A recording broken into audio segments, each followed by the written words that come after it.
Physical refining செய்யப்பட்ட SKM Poorna rice brand oil. அமைச்சர் ஆதவ் அர்ஜுனா அவர்கள் நேற்றைய தினம் மதுராந்தகத்திலே பேசுகின்ற பொழுது கூட அனைத்திந்திய அண்ணா திராவிட முன்னேற்ற கழகம் திமுகவோடு சேர்ந்து ஆட்சி அமைக்க முயற்சித்ததாக ஒரு தவறான சொல்லை பயன்படுத்தி வருகிறார். ஆதவ் அர்ஜுனா அவர்களே, அமைச்சராக இருக்கின்றீர்கள், நாவடக்கத்தோடு பேச கற்றுக்கொள்ளுங்கள்.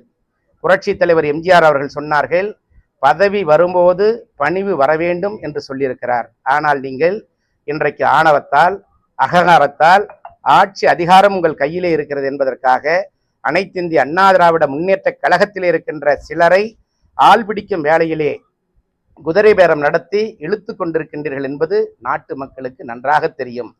உங்களுடைய தவறை திருத்திக் கொள்ளுங்கள் என்று இந்த நேரத்திலே நான் கேட்டுக்கொள்கிறேன். மீறினால் அனைத்திந்திய அண்ணா திராவிட முன்னேற்ற கழகத்தினுடைய உண்மையான தொண்டர்கள் கொதித்து எழுவார்கள் என்பதை நீங்கள் புரிந்து கொள்ள வேண்டும். மேலும் திரு CV சண்முகம் அவர்கள் பேசுகின்ற பொழுது, அனைத்திந்திய அண்ணா திராவிட முன்னேற்ற கழகம் வெற்றி பெற்ற 47 சட்டமன்ற தொகுதிகளில் 31 சட்டமன்ற தொகுதிகளில் பாட்டாளி மக்கள் கட்சி போட்ட பிச்சையால் தான் அனைத்திந்திய அண்ணா திராவிட முன்னேற்ற கழகம் வெற்றி பெற்றது என்று சொல்லியிருக்கிறார். பாட்டாளி மக்கள் கட்சியை நாங்கள் மனதார ஏற்றுக்கொண்டு கூட்டணியிலே பொதுச் செயலாளர் அவர்கள் இணைத்தார்கள்.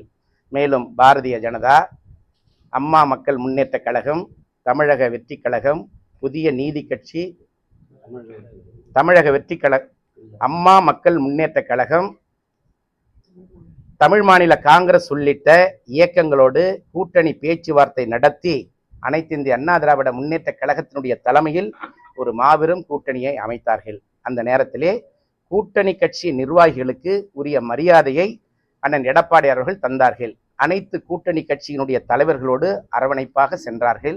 அவருடைய கருத்துக்களை கேட்டறிந்தார்கள். அதற்கு ஏற்ப மிக சுமூகமான நிலையில் இந்த கூட்டணியை அவர் நடத்தி சென்றார்கள்.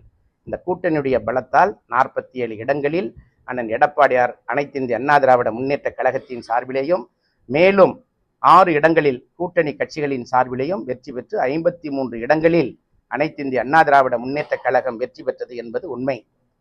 பாட்டாளி மக்கள் கட்சி அனைத்திந்திய அண்ணா திராவிட முன்னேற்ற கழகத்தோடு இல்லாத நேரத்தில் கூட 2011ஆம் ஆண்டு அண்ணன் எடப்பாடியார் அவர்கள் எடப்பாடி சட்டமன்ற தொகுதியிலே தேர்தலிலே போட்டியிட்டு வெற்றி பெற்றார்கள். இவருக்கு கூட்டணி கட்சி அவருக்கு உரிய உதவி புரியவில்லையா அல்லது அவர்களை அனுசரித்து இவர் நடந்து கொள்ளவில்லையா? எந்த காரணத்தினால் 2021ஆம் ஆண்டு நடைபெற்ற சட்டமன்ற தேர்தலில் விழுப்புரம் சட்டமன்ற தொகுதியிலே இவரால் இந்த இயக்கத்திலே இருந்து விரட்டி அடிக்கப்பட்ட லட்சுமணன் அவரிடத்திலே தோல்வியுற்றார்? இதற்கு அவரால் பதில் கூற முடியுமா? இந்த இயக்கத்தை பற்றி குறை சொல்வதற்கு CV சண்முகத்திற்கு என்ன அருகதை இருக்கிறது? விழுப்புரம் மாவட்டத்திலே அனைத்திந்திய அண்ணா திராவிட முன்னேற்ற கழகம் தோல்வியுற்றதற்கு இவர்தான் காரணம் என்பதை இந்த நேரத்திலே நான் கடுமையாக குற்றம் சாட்ட கடமைப்பட்டிருக்கிறேன். நாவடக்கத்தோடு பேச வேண்டும். வளர்த்த இயக்கத்தை பற்றி குறை சொல்வதற்கு உனக்கு என்ன தகுதி இருக்கிறது? அம்மா அம்மா என்று நேற்றைய தினம் சொல்லுகின்றாயே திரு CV சண்முகம் அவர்களே, அதே அம்மா அவர்களால் தான் உங்களுடைய மாவட்ட செயலாளர் பதவி எடுக்கப்பட்டது. அதன் பிறகு உங்களுக்கு மாவட்ட செயலாளர் என்ற பதவியை பிச்சை போட்டது அண்ணன் எடப்பாடியார் அவர்கள். அனைத்திந்திய அண்ணா திராவிட முன்னேற்ற கழகத்திலே அமைப்பு செயலாளர் என்ற பிச்சையை போட்டது அண்ணன் எடப்பாடியார் அவர்கள். மீண்டும் 2021ஆம் ஆண்டு விழுப்புரம் சட்டமன்ற தேர்தலிலே நீங்கள் தோல்வியுற்ற பொழுது அண்ணன் எடப்பாடியார்களை நீங்கள் கெஞ்சி கேட்டதின் காரணத்தினாலே, வற்புறுத்தியதின் காரணத்தினாலே அனைத்திந்திய அண்ணா திராவிட முன்னேற்ற கழகத்துடைய பொதுச் செயலாளர் அண்ணன் எடப்பாடியார் போட்ட பிச்சைதான் உனக்கு நாடாளுமன்ற மேலவை உறுப்பினர் என்பதை நீ மறந்துவிட வேண்டாம். யாரை பார்த்து பேசுகிறாய்? இந்த இயக்கத்துடைய பொதுச் செயலாளர், அனைத்திந்திய அண்ணா திராவிட முன்னேற்ற கழகத்துடைய பொதுச் செயலாளராக இருக்கிற அண்ணன் எடப்பாடியாரை பற்றி குறை சொல்வதற்கு உனக்கு என்ன யோகியதை இருக்கிறது? குடும்ப அரசியல் நடத்துவதாக சொல்லுகிறாரே, யாரை பார்த்து சொல்லுகிறாய்? உன்னுடைய மாவட்டத்திலே குடும்ப ஆட்சியை நடத்தி கொண்டிருக்கிற நீ எங்களுடைய பொதுச் செயலாளரை பார்த்து குடும்ப அரசியலை நடத்துகிறாய் என்று சொல்கிறாய். இதுவரை முதலமைச்சராக இருந்த பொழுதும் சரி, இன்றைக்கு பொதுச் செயலாளராக இருக்கின்ற பொழுதும் சரி, அண்ணன் எடப்பாடியாருடைய மகனை பற்றி யாருக்கும் தெரியாது. எந்த விதமான கட்சி நிகழ்ச்சிகளிலோ அரசு நிகழ்ச்சிகளிலோ இதுவரை அவர் கலந்து கொண்டது இல்லை. அவரை இதுவரும் நேரிலே பல பேர் பார்த்ததில்லை. ஏன் இங்கே அமர்ந்திருக்கின்ற சட்டமன்ற உறுப்பினர்களாகிய நாங்கள் கூட இதுவரை அவரை நேரிலே நாங்கள் சந்தித்தது இல்லை. அப்படிப்பட்ட சூழ்நிலையில் முதலமைச்சராக இருந்த பொழுதும் சரி, இப்போது இந்த இயக்கத்தினுடைய பொதுச் செயலாளராக இருக்கின்ற பொழுதும் சரி, அண்ணன் அவருடைய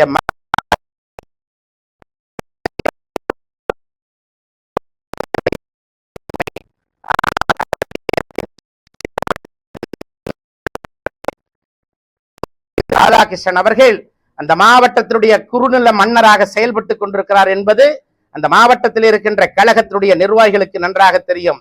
உங்களை மீறி, உங்களுடைய சகோதரரை மீறி யார் பொதுச் செயலாளரை சென்று சந்தித்தாலும் அவர்கள் கட்சியிலே இருந்து கட்டம் கட்டப்பட்டார்கள். அவர்களுக்கு சட்டமன்ற தேர்தல் என்பதுதான் உண்மை.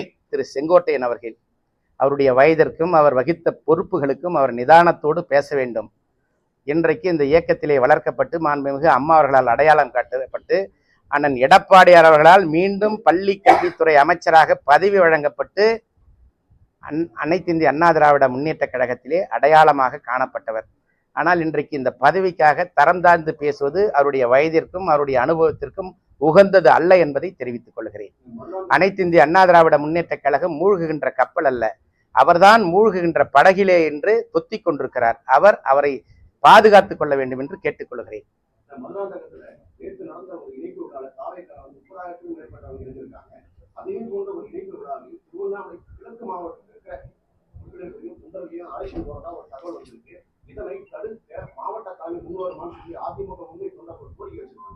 திருவண்ணாமலை மாவட்டம் அனைத்து இந்திய அண்ணா திராவிட முன்னேற்ற கழகத்துடைய கோட்டை.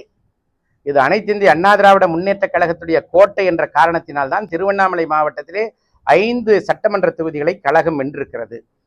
2 சட்டமன்ற தொகுதிகளிலே திராவிட முன்னேற்ற கழகம் தட்டு தடுமாறி வெற்றி பெற்றிருக்கிறது.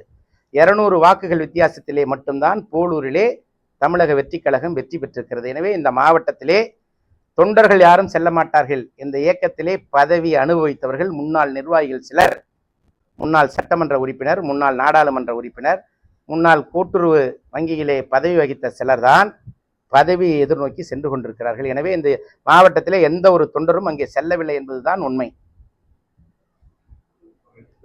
நன்றி.